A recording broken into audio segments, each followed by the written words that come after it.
Hey folks, and welcome back to the Mortgage Farmer. It's October. It's that time of year where you can find those last few cases of Oktoberfest at the grocery store. It's that time where pumpkin spice is the flavor in everybody's coffee, and it's that time when all the big box stores are in full-on now or never mode for creating profits in the retail sector. So here we are, it's October. We wait and we watch as the various economists are sparring back and forth over the health of the economy. Inflation has been the buzz. It was certainly the buzz in second quarter and in the spring.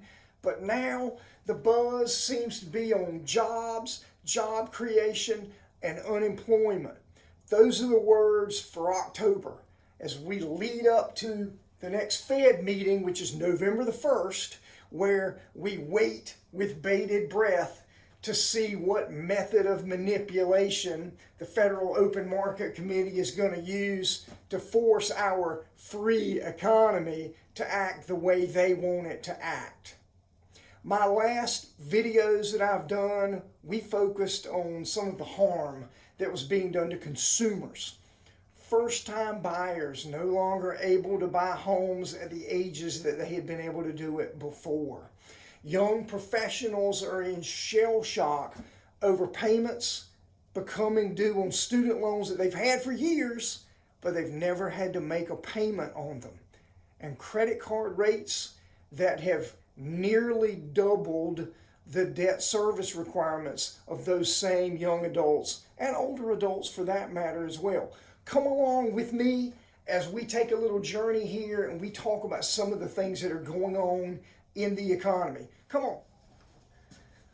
All this financial pressure is starting to have yet another side effect on the health of the economy. Now, make no mistake, I don't shed tears for financial institutions that have seen a decade of nearly double-digit revenue increases. But let's drill into how current monetary policy continues to push us closer and closer to no way back from certain recession.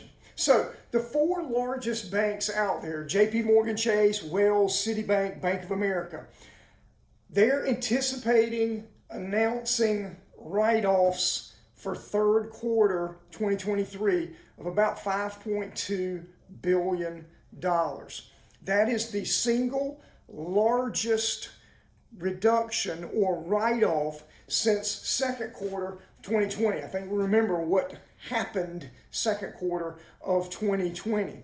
But more importantly, it's double what it was in third quarter of 2022. So 1 year difference, and they've doubled that number. Why? Well, consumers that were teetering on financial crisis are beginning to topple over the edge. Plus, the commercial real estate industry is still finding its level after the paradigm shift from in-office work to remote employment.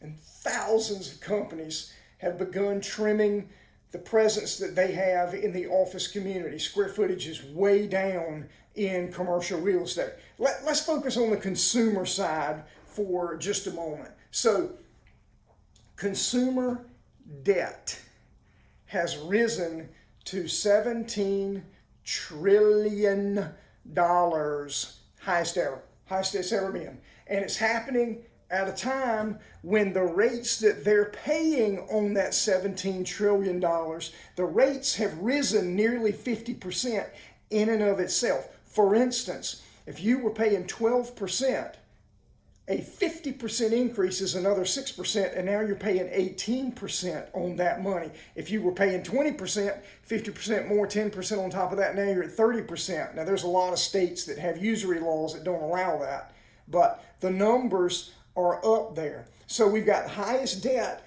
followed by the highest debt service costs that we've had in probably 2 decades.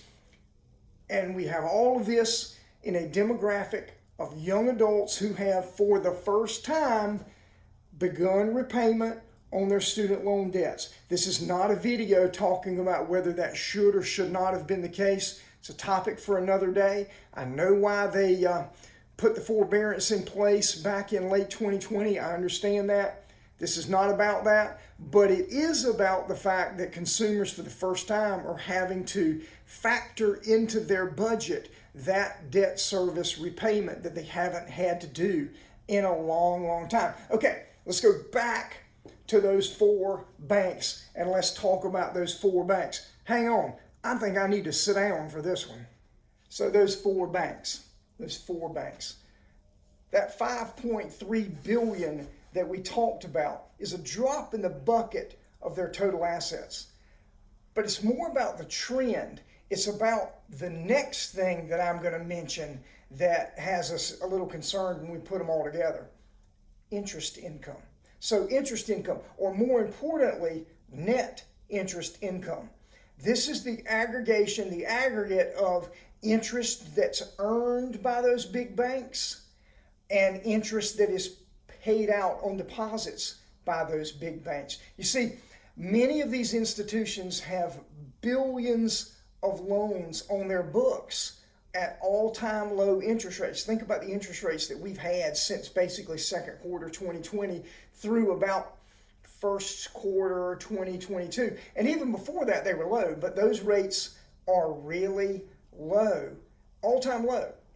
And they are struggling to see any growth in their loan portfolio because, as we all know, the Fed has been doing this to growth in the economy. So they are struggling to see any growth in the new loan portfolio, and consumers and the industry ratchet down their borrowing due to the terms that are being offered. So banks are not getting many of the new loans that pay better rates of return, but they are forced to pay out higher and higher yields on their short-term deposits that they have. And that's eating away at that aggregate net interest income. Now, in my best game show voiced, but wait, there's more. The federal regulators recently outlined and published their plan to impose much stricter capital reserve requirements on the largest banks. Once again, no tears are being shed in this particular situation by the mortgage farmer on that industry, but it will, as it always does, work its way down and impact the segment of society that is least prepared to handle it.